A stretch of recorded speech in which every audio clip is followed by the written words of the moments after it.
100 से 200 की रेंज में कौन से अड्डे या कौन सी एयर स्पेसिस आ रही हैं जिनको मुमकिन तौर पर पाकिस्तान हिट कर सकता है। अमृतसर, श्रीनगर, फिरोजपुर आ रहा है, आदम नगर आ रहा है और इसमें पठानकोट आ रहा है। पूरी दुनिया में सबसे फ्रंट लाइन का इत्तेहादी चाइना है पाकिस्तान का इस वक्त। वो इंडियन मिसाइल सिस्टम की एक एक लम्हे की रिपोर्ट पाकिस्तान के साथ शेयर कर रही है और ऐसी जहारियत का वो सोच भी नहीं सकता। उसके सोचने से पहले पाकिस्तान के पास इत्तला होगी और पाकिस्तान ये कर गुजरेगा। पाकिस्तान के पास जो मिड रेंज मिसाइल्स हैं, शाहीन उसमें आता है, हतफ आता है, नसर आता है, अल फतेह आता है, अब्दाली आता है और ये अब्दाली का तो कुछ रोज पहले जो है वो तजर्बा भी किया गया। सबसे बड़ा मुद्दा यह है कि पाकिस्तान किस तरह से इंडिया को जवाब देगा। जो प्रेस रिलीज भी आई कौमी सलामती की उसके मुताबिक भी, लेकिन सबसे बढ़कर आप ये देखें कि जैसलमेर जो है ये राजस्थान का शहर है। बहावलपुर के 8 दरवाजे हैं और सबसे करीब तरीन जो 8वां दरवाज़ा है जैसलमेर का दरवाज़ा है।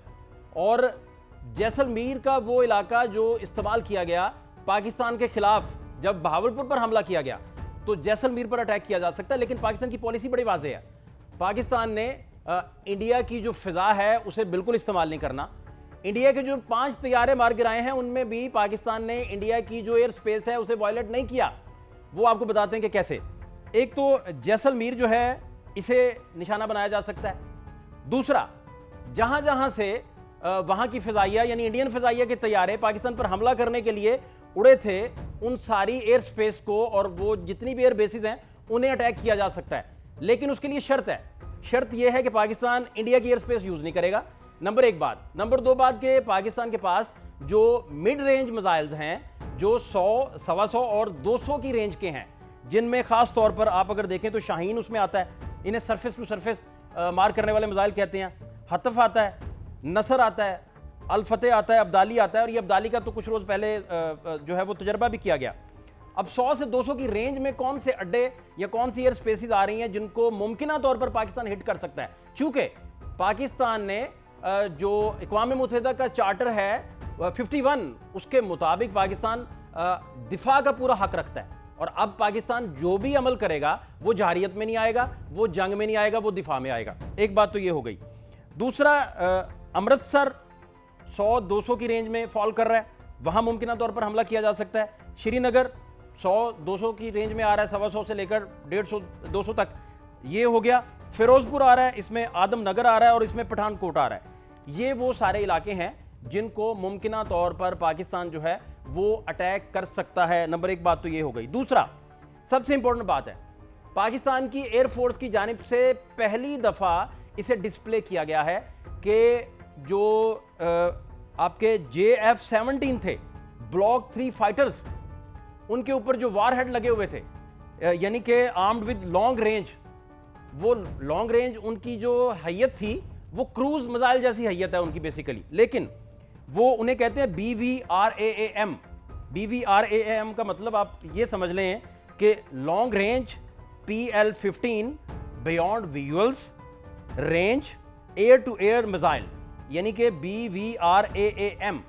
ये पाकिस्तान ने फर्स्ट टाइम इन्हें अप्लाई किया है और फर्स्ट टाइम हिट करने के लिए यूज किया है। हिट करने के लिए इंडिया के जितने भी 5 तैयारे थे उसमें इंडिया के 5 तैयारों में मिग तैयारे भी थे, राइफल भी मारा है, राफेल तैयारा भी मारा है, मिग भी मारा है, सुखोई भी गिराए हैं और वार हेड लेके जाने वाले जो थे वो था PL-15।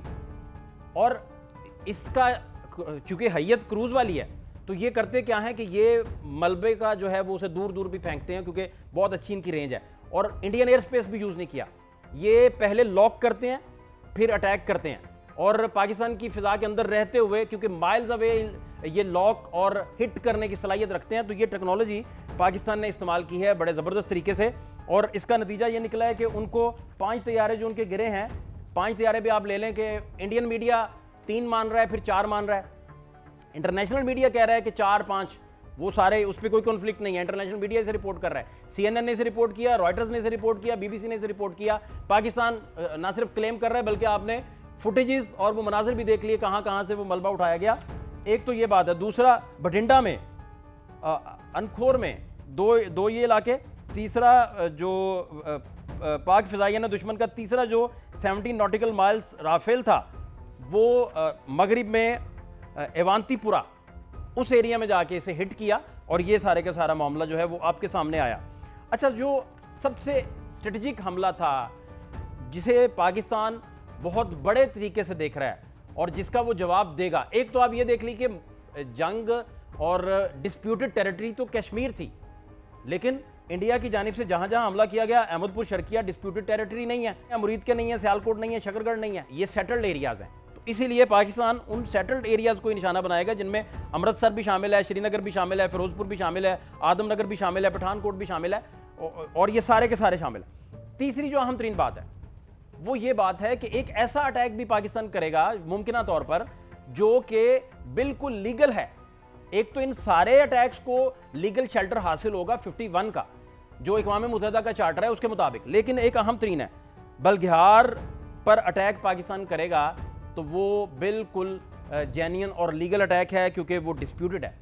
किशनगंगा डैम पर वो अटैक करेगा तो वो बिल्कुल डिस्प्यूटेड नहीं है, वो उसमें कोई दूसरी राय नहीं है। उसकी वजह ये बताते हैं कि जो खरीफ का सीज़न की फसल थी, इरसा ने इंडिया को कहा कि आपने जो खरीफ का हमारा सीज़न है फसलों का, उस पर ज़राअत के ऊपर आपने जंग मुसल्लत कर दी है। अब आप नीलम झेलम को जब टच कर रहे हैं तो ये पाकिस्तान की रेड लाइंस हैं। इसके नतीजे में इरसा ने तो ये कह दिया कि आपने जारियत की है और ज़राअत पर हमला किया है, लेकिन अब पाकिस्तान की जो स्टेटेड पोजीशन है, जो मुमकिन तौर पर वो कर सकता है, वो बल्गहार डैम पर अटैक कर सकता है और किशनगंगा डैम पर अटैक कर सकता है। और इसकी सूरत में आप सबसे बढ़कर ये देखें कि झेलम और चिनाब में अगर पानी उसमें से निकलता है और वो कोई पाकिस्तान का इलाका नहीं डूबता, वहाँ सैलाब की सूरत बनती है, किशन में भी और बल्गहार में भी, तो आपका झेलम और चिनाब में 80% पानी पहले इंडिया के जब पास है तो वो पूरी कैपेसिटी रखते हैं कि यहाँ कोई सैलाब का मामला ना बने। एक बात और सबसे इंपॉर्टेंट और आखिरी बात जो आपसे करना चाह रहे हैं वो ये है कि सारे लोग ये पूछ रहे हैं कि जो इंडिया का एयर डिफेंस सिस्टम है, जो S-400 वहाँ इंस्टॉल्ड है, वो क्यों नहीं काम कर रहा। उसकी वजह यह है कि हमारे जो मिड रेंज मिसाइल्स हैं जो 100 से 200 किलोमीटर की रेंज रखते हैं, जो वहाँ के सेटल्ड इलाकों को और वहाँ की एयर बेसिस को मुमकिन तौर पर स्ट्राइक कर सकते हैं, उनमें सबसे इंपॉर्टेंट ये है कि वो कोई टाइम नहीं दे रहे और उनमें मिनट्स का, सेकंड्स का मामला जो है वो इन्वॉल्व होता है, जिसकी वजह से S-400 जैसा सिस्टम वहाँ नकारा हो जाता है। सबसे इंपॉर्टेंट और आखिरी बात वो ये कि आपको याद होगा कि इंडियन पार्लियामेंट पर जब हमला हुआ था तो पाकिस्तान ने अपना जो एटमी कुव्वत पाकिस्तान रखता है उसे एक्टिवेट कर दिया था। उसके एक्टिवेट करते ही सबसे पहले चाइना ने पाकिस्तान से कहा था कि आप तहम्मुल का मुजाहरा करें, और उन मुशर्रफ दौर था, फौजें बॉर्डर पे थी उस वक्त, तो चाइना ने कहा था इंडिया एटमी कुव्वत होते हुए, क्योंकि पाकिस्तान और ये दोनों दो ही स्टेट्स हैं जो एटमी कुव्वत रखती हैं, और इसीलिए पूरी दुनिया तशवीश में मुब्तला है कि अगर आप अमृतसर को हिट करते हैं तो फिर सेलिब्रेशन करने के लिए कोई भी नहीं होगा, 500 साल तक यहाँ बारिश ही नहीं होगी, चरिंद परिंद का सवाल ही पैदा नहीं होता। तो इस सारी सूरत हाल में अब फ़र्ज़ करने लगे हैं कि कोई इत्तला देता है कि जी कोई इंडिया फ़र्ज़ करें जी वो अपने एटमी कुव्वत होते हुए वो अपने वेपन को एक्टिवेट करने जा रहा है, तो ऐसा होगा नहीं। उसकी बड़ी वजह यह है कि चाइना सुपर पावर होते हुए और पाकिस्तान का फ्रंट लाइन का इत्तेहादी होते हुए, अब पूरी दुनिया में सबसे फ्रंट लाइन का इत्तेहादी चाइना है पाकिस्तान का इस वक्त, उसकी जो टेक्नोलॉजी है सैटेलाइट टेक्नोलॉजी, वो इंडियन मिसाइल सिस्टम की एक एक लम्हे की रिपोर्ट पाकिस्तान के साथ शेयर कर रही है। और ऐसी जहारियत का वो सोच भी नहीं सकता, उसके सोचने से पहले पाकिस्तान के पास इत्तला होगी और पाकिस्तान ये कर गुजरेगा। वार रूम से फाद शहबाज खान को इजाज़त दीजिए, एक एक लम्हे की आपको अपडेट देते रहेंगे, हमारे साथ रहिए।